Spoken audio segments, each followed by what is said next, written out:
Welcome, friends and members of the Save the Post Office Coalition and a grand alliance to save our public post office. Today, this group of amazing organizations spans hundreds of national, state, and local organizations who are made up of postal workers, retirees, and advocates for civil rights, democracy, labor, climate, farmers, veterans, seniors, and so much more. We represent a broad and powerful coalition of folks across this nation, from the biggest cities to the towns with one stop sign or six stoplights, like my hometown. We're so thankful for your support, whether you sprang to action in 1970, 2006, 2020, or whether you're just now joining us. Thank you. If you haven't joined either the Save the Post Office Coalition or a Grand Alliance to save our public postal service, please look for the links in the chat shortly. We are here today because Donald Trump is back in the White House, wreaking havoc on the United States Postal Service, a nearly 250-year-old treasured public institution with a universal service obligation to deliver mail and packages to over 160 million households. Trump and Elon Musk and their billionaire friends on Wall Street began talking publicly about privatizing the post office again before he was even inaugurated just 58 days ago. And on February 21st, the Washington Post broke the story of a leak that the president is planning on signing an executive order to fire the members of the Postal Service's governing board and place the agency under the control of the Commerce Department and Secretary Howard Lutnick. Trump later confirmed the Washington Post reporting, saying that they were looking at some type of, quote, merger. And then Elon tweeted about it too. So why are Trump and Musk attacking the post office? Is this new? What is privatization? What does it look like? And why is it bad? What is all this going to mean for us and our communities? These are all the questions that we're going to dive into today, as well as some of your questions from the audience. So as you think of what you want to know from our panelists, please use the Q&A function at the bottom of your screen to ask questions to our panelists. If you don't see the Q&A, it might be under a button labeled More.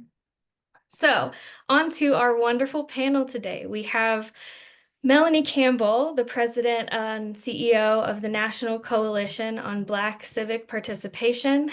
We have President Mark Demenstein of the American Postal Workers Union, Monique Morrissey, a senior economist at the Economic Policy Institute, Sean Sebastian, the organizing director at ruralorganizing.org, and Brittany Price, a postal worker with APWU Cleveland, William H. Burris Local 72.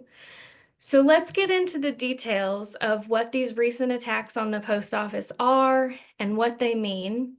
But first, I wanted to ground us in the importance of the post office to the people. So I'd like to turn it over to Melanie and see if you can get us started by just telling us why it's so important that we save the post office from privatization.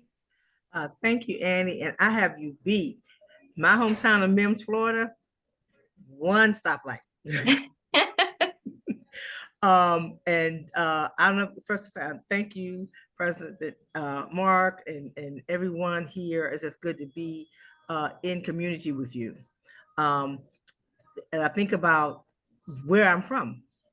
I'm grounded in why it's important. You know, there is a 32754 zip code in Mims, Florida, that has a post office. There is no FedEx. There is no UPS. It is the post office is where my community goes. It's where my mother, before she passed away in 2016, would still be able to drive and get in her car at 87 years young and drive to the post office. It's because the U.S. Postal Service is ours. It is the people's. It didn't matter if you were a big town, small town, you matter. You're seen through the post office, right? And as well as the services that it provides, not just a stamp, but be able to do commerce things that we're able to do, getting those, my brother still pays his bills with money orders that he gets from the post office, and he can mail his bills. He doesn't believe in online, trying to get him there. But the truth of the matter is, it is an American treasure. And we, the people. It is, when we say we the people, I think of the Postal Service. It's one of those things that still impacts everybody. And it is not something we can allow this regime to take over for a profit for a few and not even the many. And so for me, as that small town girl that I still am every day, as I deal with all the things working on a national level, I don't forget that. I'm grounded by that. So it is not just a symbol, but it is ours, and we're not giving it up. We're going to fight for it. Like, we have to fight a lot. It's not going to be easy, but we won battles before, and we will win this one again because it's the right thing to do. It is ours, and we're not going to let them take it away. So thank you for the opportunity to share today. Thank you so much, Melanie. I feel not only grounded, but really energized. So super appreciate that. And I think, yeah, I'd love to turn it over to President Dimmenstein to tell us a little bit about where all of this came from, and have there been previous attempts to privatize the post office, and what is privatization anyway? Well, thanks so much, Annie. Good to be here with all of you and all of the people tuned in. And I just want to start by thanking you and Porter McConnell, the AFR, and the Take on Wall Street folks for all this important work that a lot of it's been focused around defense of the public postal service. I know I don't have a lot of time, so let me get into it. So privatization in the mile high view, it's simply the shifting of services from the public sector to the private sector, from the public commons to the private sector, to the corporate Wall Street private sector with their goal of maximum profit, not focused on service. And when it's in the public domain, these government services and postal services are focused on service, not profit. And this holds true, not just for the post office, whether it's water, energy, healthcare, our education system, as well. And we also know, and I'm sure everybody on this webinar knows, that it's not just about the post office. We're witnessing it in front of our eyes, the hollowing out of government, led by the wealthiest person on earth, billionaire-led authoritarian coup happening right under our noses and right in front of our eyes. And they're hollowing out needed services to the people, but they're also wanting to shift so much of what's done on the public side to the private side. The unelected president named Elon Musk, and we say along with his muskrats, all this stuff about the name of efficiency and all that, exposing waste and fraud, it's not that at all. It's the interest of the billionaires. They can laugh all the way to the bank if they can get these services on the private side. And they're also trying to pave the way for massive tax cuts as well. We saved all this money over here, so we don't need the rich and the corporations to pay their fair share. And it's not surprising that Musk, just at a JP Morgan conference last week or the week before, actually said, I'm for privatizing everything. The I is Musk, not me, okay? And he singled out Amtrak and the Postal Service. But he means what he says when they would like to privatize everything, because for them, it's all about the bottom line. So this shouldn't come as a surprise. Annie, you asked about, where's it coming from? Is this the first attempt? I think there's a historic struggle. And here we are talking to you all to take on Wall Street, folks. This is really about Wall Street versus Main Street, period. And it ebbs and flows, but it's always constantly there of the private side and the investors that want to take out billions and billions of public funds into their private domain, again, for private profit. But certainly, and it doesn't just come from the right wing and the conservative side. The Brookings Institute put out a paper a few years back. Let's do partial privatization. Well, partial privatization is just as much of a danger to the people of the country and their postal services in many cases as full-blown privatization would be. So we had a first Trump administration. You all may recall that they put into writing Office of Management Budget, headed up by Heritage Foundation leader Voigt back then and then now again, and also the architect of Project 2025. put into writing in 2018 for the breaking up and selling off, chopping up, breaking up, and selling off the public postal service. Now here we are in the second Trump administration, no guardrails, no rule of law, and if they have their way, and they're not wasting any time. So Andy referred to the first Washington Post report about a possible executive order, which would have said they're going to fire the Board of Governors, fire the PMG, fire the deputy PMG, and bring whoever they want, put it up under commerce. That's not only outrageous, it's illegal as anything, because the law is crystal clear on who can hire and fire the PMG and how the Board of Governors gets appointed. But whether there's an EO or not, an executive order or not, I think this is very important. 30 seconds remaining. My 5 minutes is up. Oh my God. Whether it comes out or not, they are gunning one way or the other. So we're going to have to be very vigilant. And they want their hands on the $82 billion plus a year of public funds that the post office generates. I would encourage everybody listening to look at, I won't have time to get into it, a Wells Fargo report that came out on February 27th, the smoking gun. We're talking about it's Wall Street. They're saying it's Wall Street. It's about the investors. And if the post office is partially privatized on the parcel side, which is where they were focused, guess what, investors? Your stock will go up. You're going to make money because this is good for FedEx and UPS. And they lay it out in a naked way. And I encourage everybody to look into that. Very quickly, my time's up. If it happens, full-blown or partial privatization of post office, 600,000 living wage union jobs at risk. And we all know what it'll do to the people of the country and the universal service that our small d democratic right called the United States Postal Service provides all of us. My time's up. Back to you, Annie. Thank you so much, President Dimenstein. You hit the nail on the head. It is a Wall Street versus Main Street situation. And I think we'll have some time to get into that Wells Fargo report in Q&A because it is a bombshell. I'll get into my 4Ds then too. Sounds great. I will turn it over to Monique now to just talk a little bit about why the post office is so popular as a public service and why would privatizing the post office be so bad?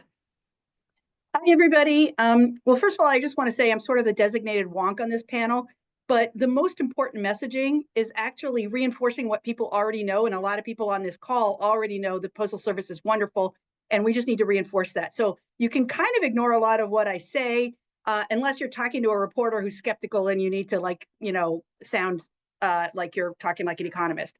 But other than that, listen to Mark, listen to Melanie, listen to all the people who have a more heartfelt message. And you can ignore what I'm about to say. But for what it's worth, first of all, why do people love the public postal service? Well, the facts speak for themselves. The U.S. Postal Service handles half of the world's mail, and it is cheaper to deliver mail. The cost of mailing letters in the United States is cheaper than in 26 out of 30 countries that were recently surveyed, even though we have a large country. So you can mail 4 letters to any address in the country, 1 to Maine, 1 to Alaska, 1 to Hawaii, and 1 to the bottom of the Grand Canyon by mule, for less than you would pay for a coffee at Starbucks. So it's a very efficient and it's a very reliable postal service, and people love it.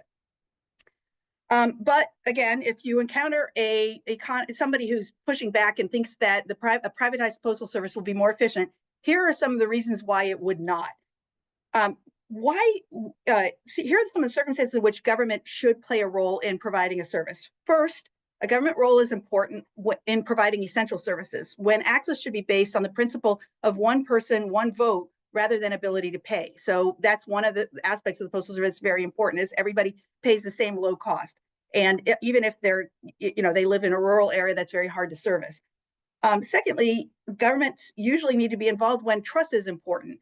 And who do you want handling your mail, ballot, or your medicine, or coming to your door? Do you want a trained, vetted postal service worker, a postal worker who's probably a veteran? Or do you want some contract worker temp worker that FedEx recently hired? Third, the government should be involved in providing a service when the social benefit is greater than the individual benefit of that service. This is called a public good. And the economy thrives and all of us benefit when everyone has access to the Postal Service. Everyone has access to roads. Everyone has access to public education. And President Dimmenstein also touched on this fact. I mean, these have benefits that far exceed what the private benefit of the service is. And last, and this is a little bit of the wonky stuff, a government provider is efficient when there's a natural monopoly, when there's economies of scale. And what this means is in delivery services, an established actor like the Postal Service or even like Amazon can deter competitors because there are high fixed costs to servicing a delivery route, but there are low costs for each additional address or each item that you're delivering. So that means that the people who are there first, the people who have the biggest service, can deter other competitors. And in this case, there's no such thing as free market or competition or whatever. It is a natural monopoly. And as we learn in introductory economics classes, if you had to suffer through one, and I apologize, a profit maximizing monopoly will charge more than a competitive exercise and more than a nonprofit public service, even if charging more causes them to serve fewer customers. So if you privatize this, you're going to see costs rise because it's a monopoly. You're going to see service reduced. It's just absolutely from Economics 101. And now the Postal Service does have a statutory monopoly on mail delivery. And this ensures that competitors can't do that. They can't encroach on just the most profitable businesses routes and leave the high cost routes to the government, which would fragment the market and drive up costs for most people. So there's a natural monopoly for mail. But the Postal Service does compete with large corporations like UPS, FedEx, and Amazon in parcel delivery. But this is also not a competitive market because it's dominated by the Postal Service and these large corporations. And the Postal Service is limited in the prices it can charge and the services it can offer. And these limitations are put in place in order to protect those private corporations. So we do not have a competitive market, and we will not have a competitive market if the Postal Service is privatized. We'll have a much worse non-competitive market. And I don't know how much time I have, but I just want to point out that this is not a hypothetical concern. If you look at government services that have been privatized, and for example, Medicare is now more than half of people on Medicare are in privatized Medicare, the cost will rise. So the cost of privatized Medicare is about 22% more than the cost of public Medicare. This drives up costs for everybody. And in fact, this is for worse service because privatized Medicare has an incentive to deny claims. And, so people are actually at higher risk with private Medicare, but they also are very good at marketing themselves. So this is what we would see. We would see a lot of marketing. We'd see worse service. We'd see higher costs. And if you want to learn more, I think my time is up, but you look at www.epi.org. I have a longer report from 2020, and I've been around a while, but not that long, and a more recent just fact sheet, and I'll keep writing about this. But I love the Postal Service, and I'll end my time. Thank you. Thank you so much, Monique. Yes, we'll drop the link to your great fact sheet that also links to your longer report with such good information about all the things that you just discussed briefly. Encourage folks to sit down with a warm mug of your beverage of choice, curl up with a blanket, and just dive right on into Monique's paper. I'm going to turn now to Sean Sebastian at ruralorganizing.org to tell us talk to us a little bit about what would privatizing the post office mean for communities, particularly in rural areas. Thanks so much, Annie. Like Annie said, my name is Sean Sebastian, and I'm the organizing director at ruralorganizing.org. And I just want to say that it's a real honor to be on this panel with so many impressive people. And I just 100% want to double down and underline what everyone else has said, because it applies like double, triple for rural communities. At ruralorganizing.org, we're an organization of over 600,000 rural people who have taken online action on issues that affect rural communities. We have members in every state in the United States and in rural places and small towns where there are no other organizations to connect with. We're connected with folks. And our members have taken action on a range of rural issues. They've taken action to protect Social Security, to stop cuts to Medicaid, and more. But the rural issue that has galvanized our base more than any other is protecting the post office. And there's a reason for that. I'm from Iowa, so I've seen how important postal service is to rural communities. And let me tell you, rural people will not ever let billionaires like Elon Musk steal our post office from us, just so private equity corporate robbers can add a few more dollars to their pile. And so I guess one might ask, why are rural people so attached to our post office? Well, it all boils down to one reason that a few of the panelists have already mentioned. The US Post Office is required by law to provide service to every family in every zip code in an affordable, timely manner. That means it doesn't matter where you live, whether it's an urban area or a remote rural town, you will get mail service. So let me be clear, delivering in these rural places is not profitable. It doesn't make money. It's a service that is guaranteed to us by our democracy because we are citizens. So, but private delivery companies don't follow those democratic obligations. Private delivery companies charge an arm and a leg and don't deliver to most of these addresses. That's why if Elon Musk and the billionaires privatize the post office and sell it off for parts, rural communities are the ones that'll be left behind and lose our mail service. All the billionaire privatizers care about is profit. That's all they care about. And since rural people aren't profitable to them, they don't care about rural people. On the other hand, the US Postal Service does care about us. They're there for us. They deliver for us. The US Post Office delivers in rural areas at affordable rates, and they're a lifeline for rural people. And that makes them a necessary backbone for rural communities to survive. The post office is how farmers get chicks in the mail and bees in the mail. Small business owners in rural areas depend on the post office to send out products and would fold if they had to pay private prices. The post office delivers the last mile into rural places that UPS and FedEx just won't go. And rural people depend on the post office for medication and government benefits, particularly rural people with mobility challenges that can't get to the nearest pharmacy or government office. And of course, the post office makes it easier for rural people to vote, so our voices can actually be heard in Washington, D.C. So billionaire privateers have been attacking the post office for decades, and rural people have stood up for our US Post Office family. The US Post Office belongs to people, not billionaires. So we've been through this before, and now that it's Musk and his billionaire buddies attacking the post office, we're ready to fight for the post office again. And we have a petition that we're collaborating on with Move On that I just put in the chat. So you all can sign it and share it. So that we can stand up again to save our post office. Because rural people depend on the post office. We need the post office to survive. And that's why rural communities absolutely love the post office. Thank you so much, Sean. That's so important. All the things that folks don't necessarily always think about.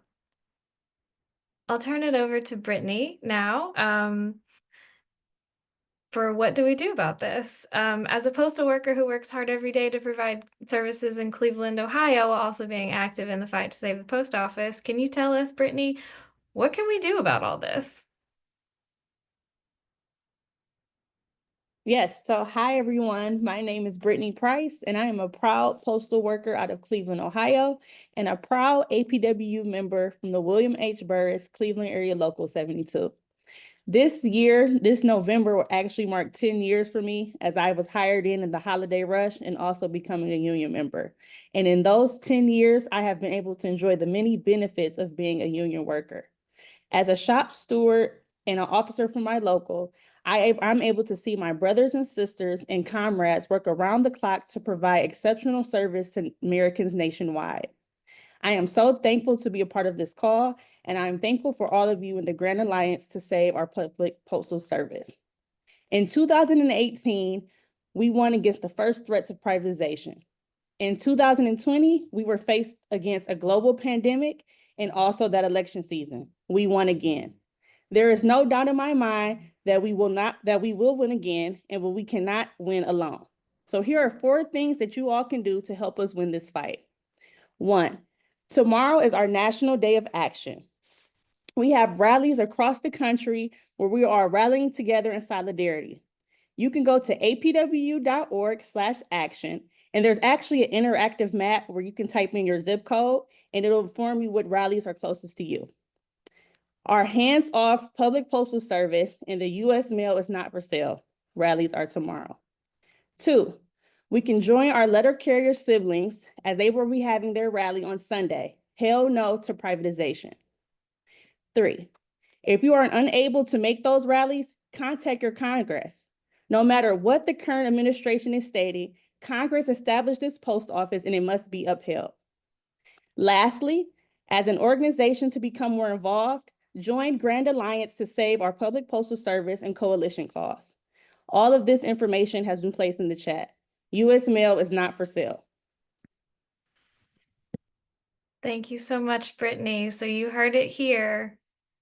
Join APWU tomorrow. Type in your zip code. The link is in the chat. Yeah, let's get into it. Let's get into some questions. That's all the planned programming we have for y'all.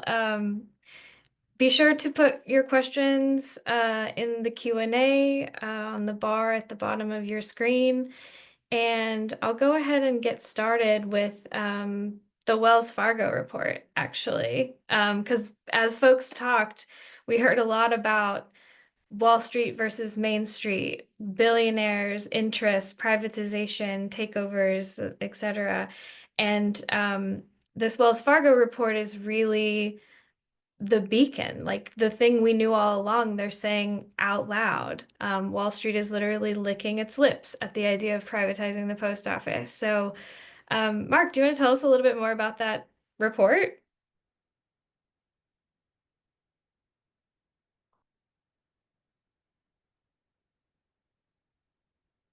Oh, you're on mute.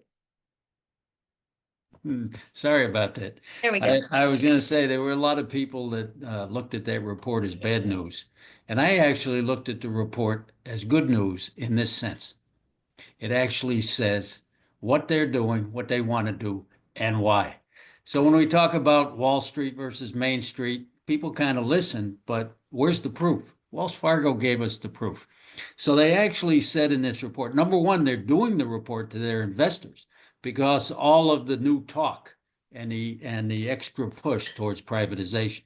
So they're ready to get their investors ready to go. They talk about in the report, listen to this, because we talk about the Postal Service, and Sean talked that a little bit in his presentation, the affordable rates for rural America, for example.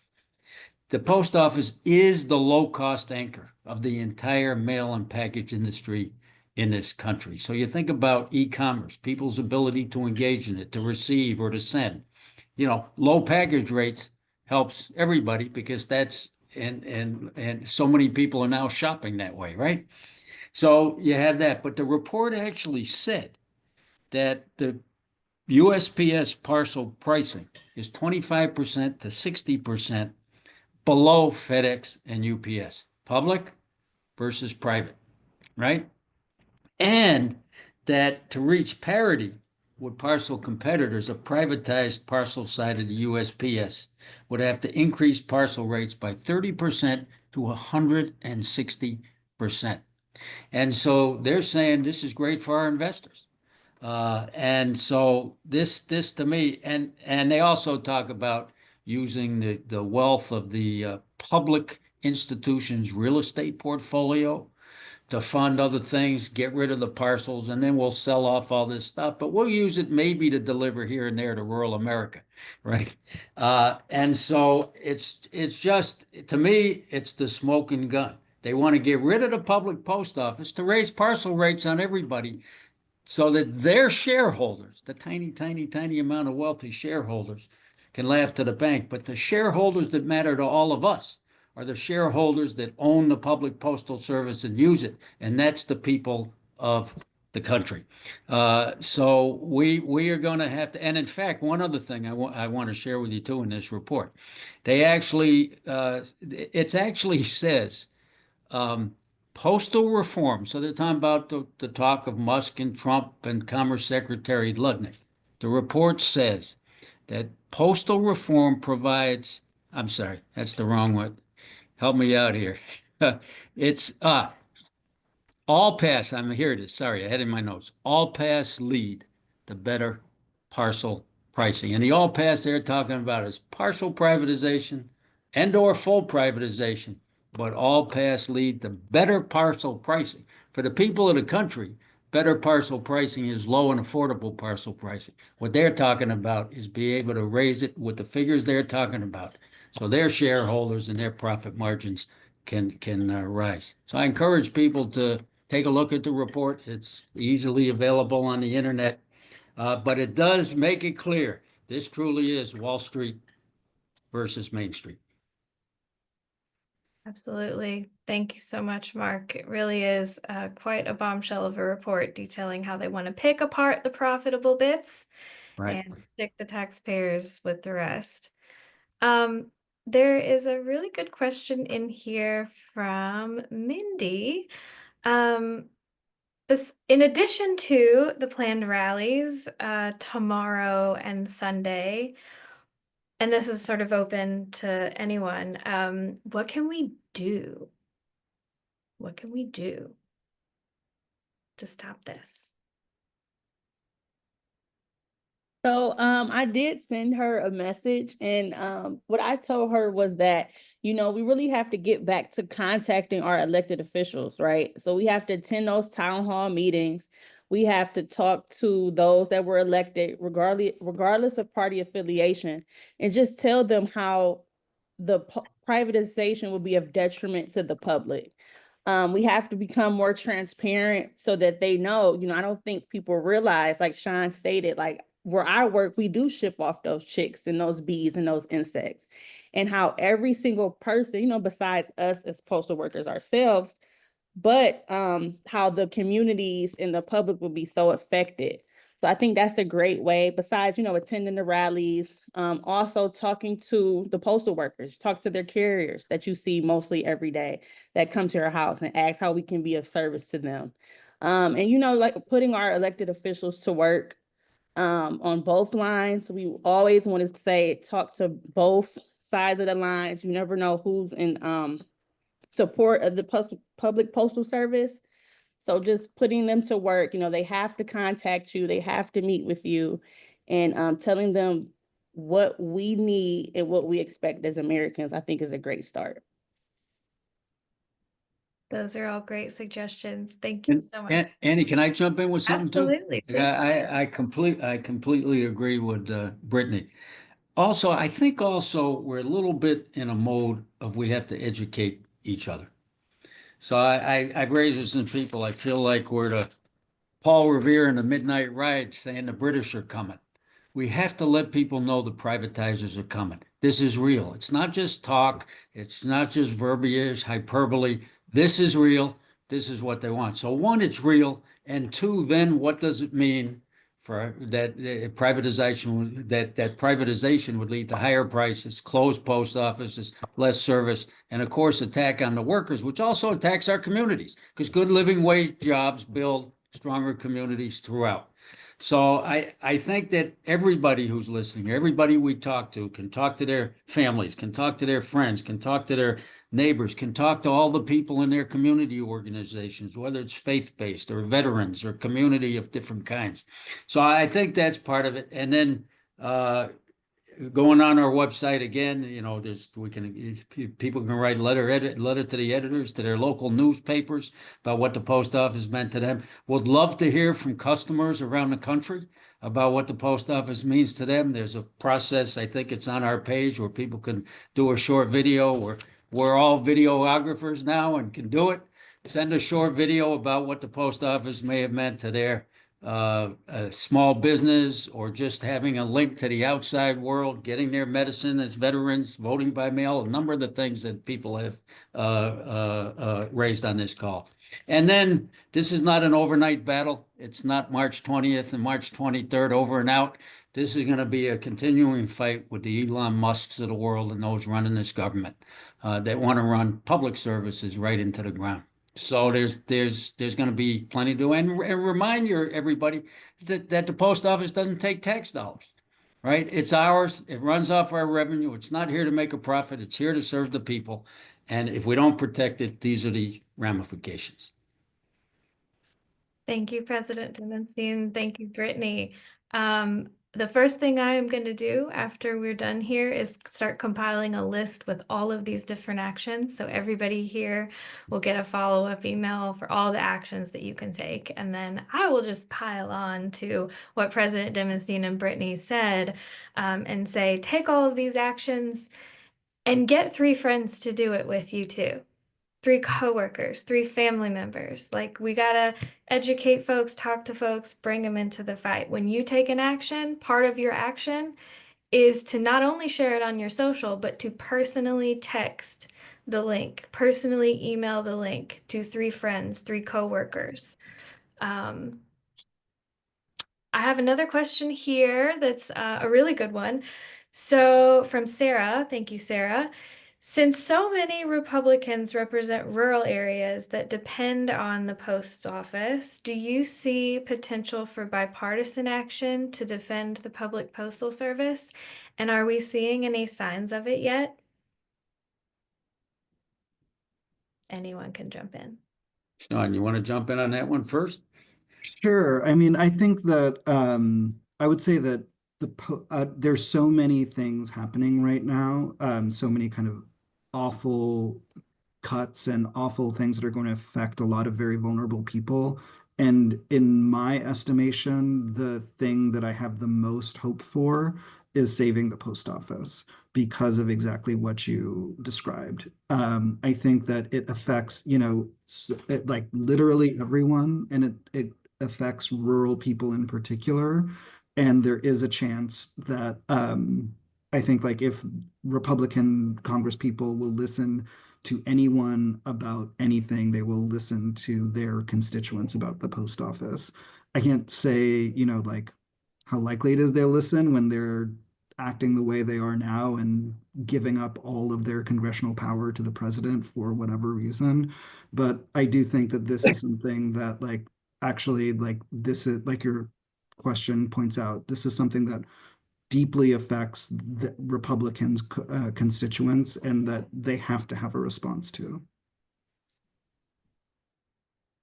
And if you don't mind me adding, because I don't want to yap too much, but I, I think that yes, we do have the potential. We've shown it before of really a bipartisan response, both on the part of the people and with our elected politicians. The flyer we're passing out tomorrow on March 20th. And by the way, the person that asked, what else can we do?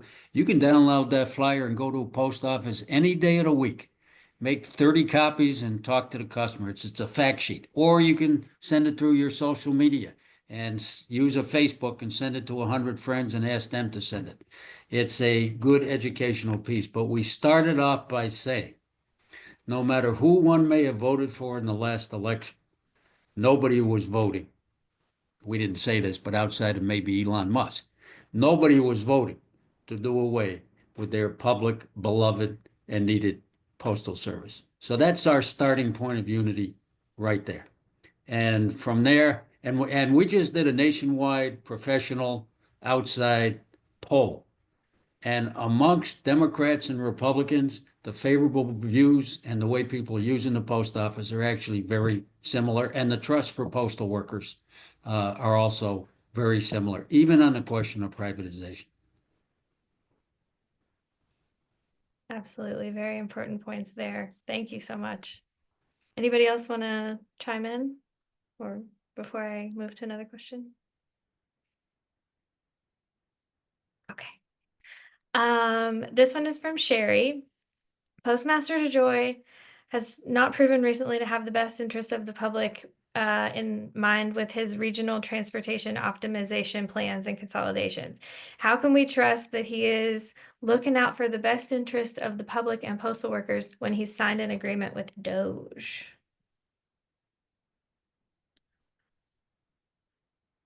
Is that going to fall to me, Annie?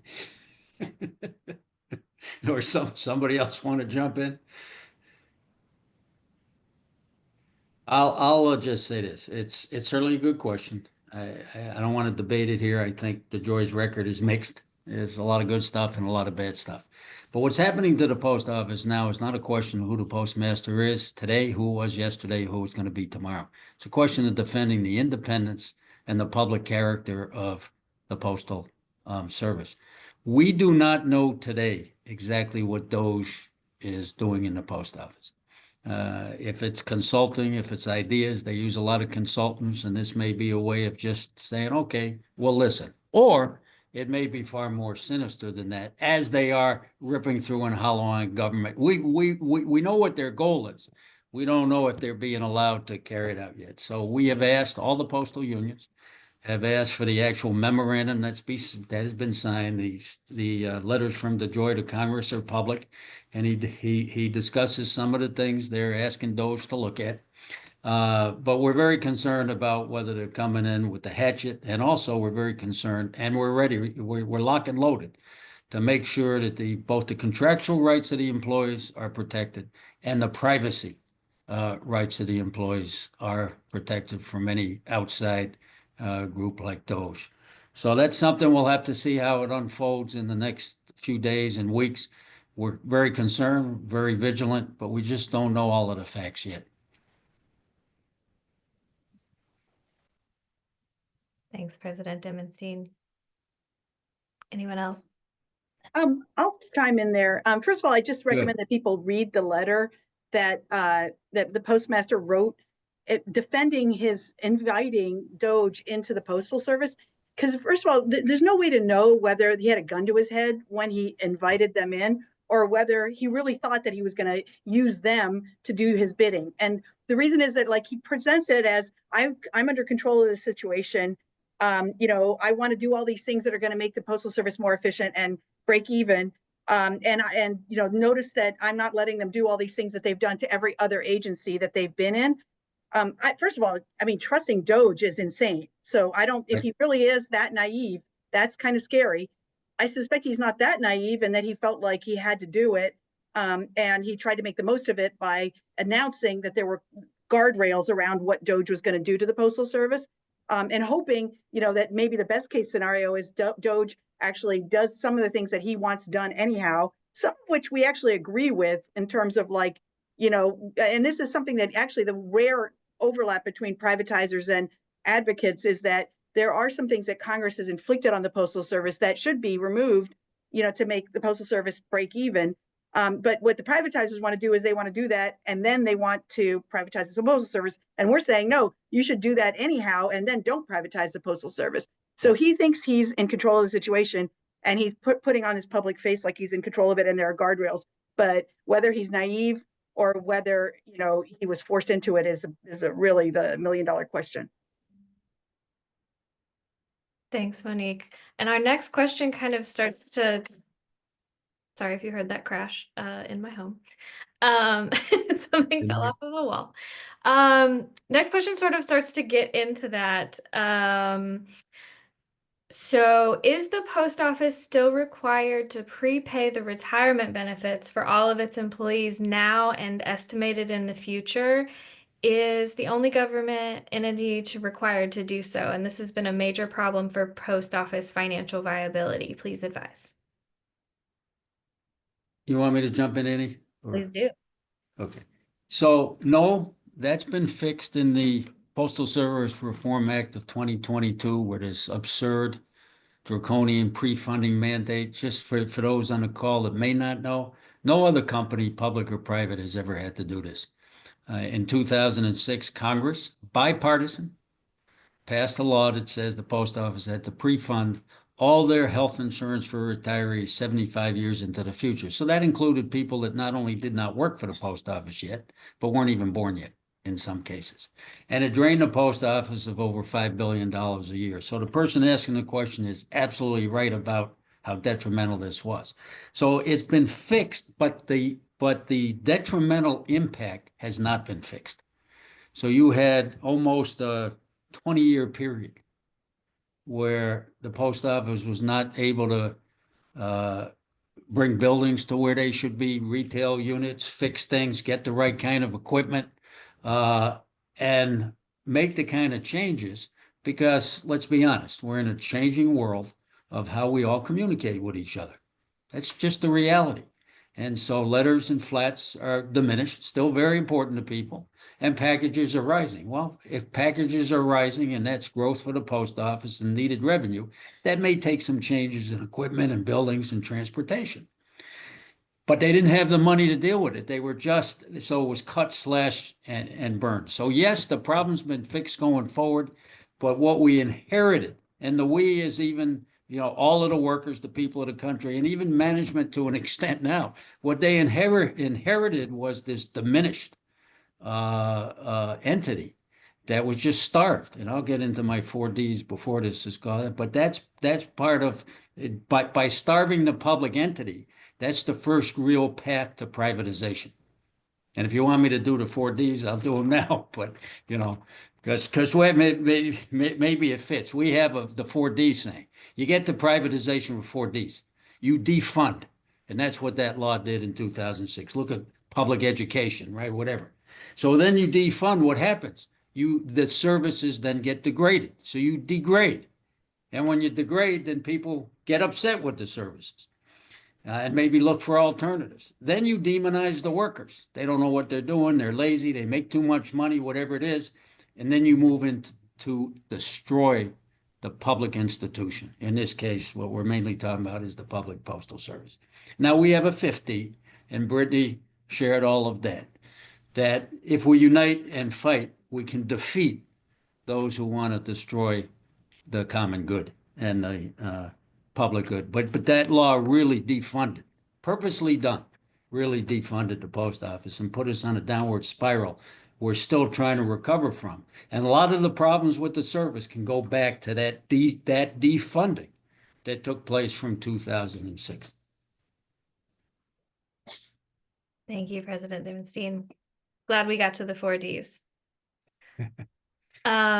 Especially that fifth one afterwards, right? Especially the fifth one. That's why we're all here today. This one, for Monique or someone else to speak about the impacts of privatization in other countries. Well, first of all, I wanted to just tag on to what President Dimenstein said about, I completely agree with everything he said, and I think that's the 4Ds is a really good way to remember it. But it also hurt the reputation. So this is, he mentions this, but specifically, people then get the impression that the Postal Service is a money-losing operation, and therefore they think it's inefficient, and therefore they think that privatizing is going to make it more efficient, when really it's hyper efficient. It's been cut to the bone already. And, but again, just by saddling it with these costs, inflated costs, and also, even though it is true that the worst of it is gone, even the Postal Service and DeJoy and will say that there's still some inflated costs that they're, for example, for past service, and also the way that the pension and the retirement funds are funded is arguably a little bit more expensive than it needs to be. And this is money that's going from the Postal Service to the federal government, because Postal Service is an off-budget privacy. On what happened in other countries, I'll let other people weigh in on this, but there are all gradations. Like something will be called privatized, but first of all, every European countries that have done this are much smaller. They're also much better regulated, and there are protections for workers. None of these things would hold in the case of the United States. It would be totally a snatch and grab, operation. And it hasn't. I mentioned earlier that the survey that showed that that U.S. Postal Services charges less than 26 out of 30 countries. This includes a lot of countries that have privatized, so it's not a cost saver. And in other countries, they have strong the protections for workers. They have protections for to make sure that service is continued, et cetera, et cetera.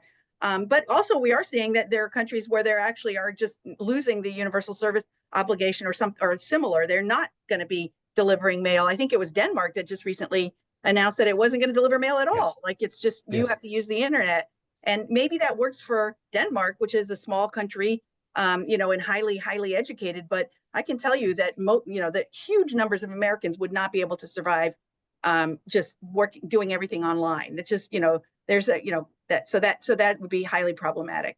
But I'll let other people weigh in.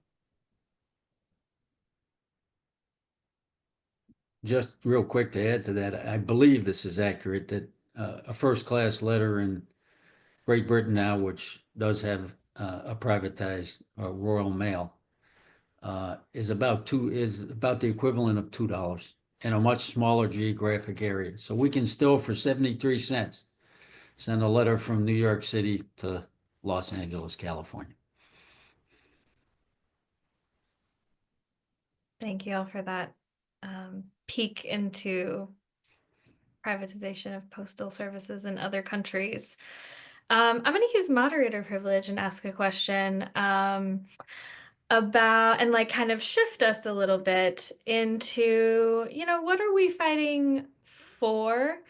Specifically, what would the future of the post office, what could it look like? What might there be a robust vision of how to raise revenue and provide services to folks across the country, since there are so many post offices everywhere in every zip code and every community? Yes, so I mean, I could talk about that a little bit. One thing about our national union is that we have the push for expanded services, and that is something that is going to really be tailored to each post office or each community where you live. So we have like call it political mapping, where we break down and say, what does my state, I'm the state of Ohio, so what would my state or what would my local benefit from? So it's anything to like the hunter fishing licenses, making sure that we continue to have the passports, full out like printing centers in our post offices, just trying to create more jobs and more revenue, right? Because we know that over time that the letters have begun to decrease and packages have increased, but there is other ways that we can create more jobs, more revenue, and more kind of like one-stop shops, especially for our rural communities who can't, travel far or have like access of things that they need. So we want to create more postal services that have everything included, and that'll add the more jobs, but also make it more accessible for our American public.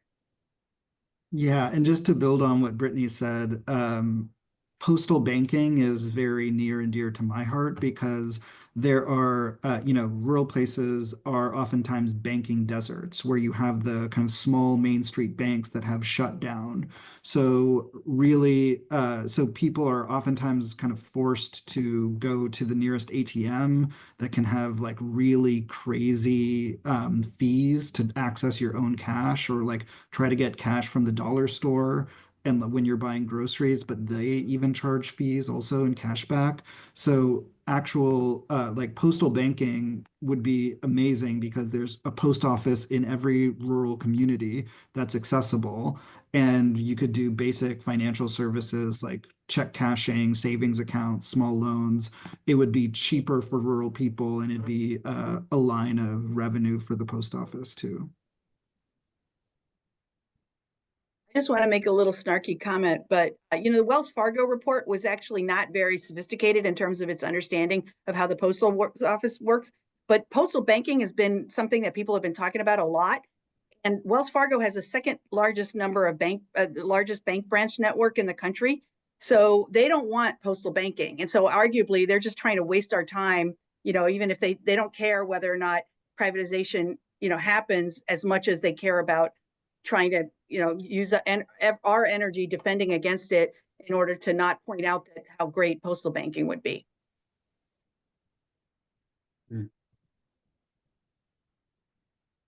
Anybody else want to jump in on postal banking or services?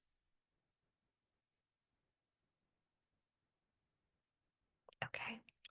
Yeah, I'd just like to, point out that when we have several million unbanked and underbanked folks, and we have these banking deserts that exist within really across parts of big cities and rural areas, it forces folks to the fringes of these predatory check cashers, etc., and postal banking, which is not a new thing. It's just we're bringing back postal banking. Basic savings and checking accounts that are available to folks would really do a lot to ensure that people don't have to pay predatory fees to Wall Street to access our, the economy, to be a citizen and pay rent and pay our bills and things. But that's a great note, I think, to end on. That brings us to the end of our time today. I just want to say thank you again so much to our speakers, Melanie, President Dimenstein, Monique, Sean, and Brittany. Thank you for sharing time and words and wisdom and spunk with us today. And finally, thanks to all of you on the call for joining us, and we hope to see you out in the streets tomorrow and Sunday, because it's going to take all of us to save our public post office from the likes of Trump and Musk and Lutnick and every other Wall Street billionaire. So bring your friends, bring your family, bring your coworkers, and we'll see you out there. Take care. Thanks so much for having us.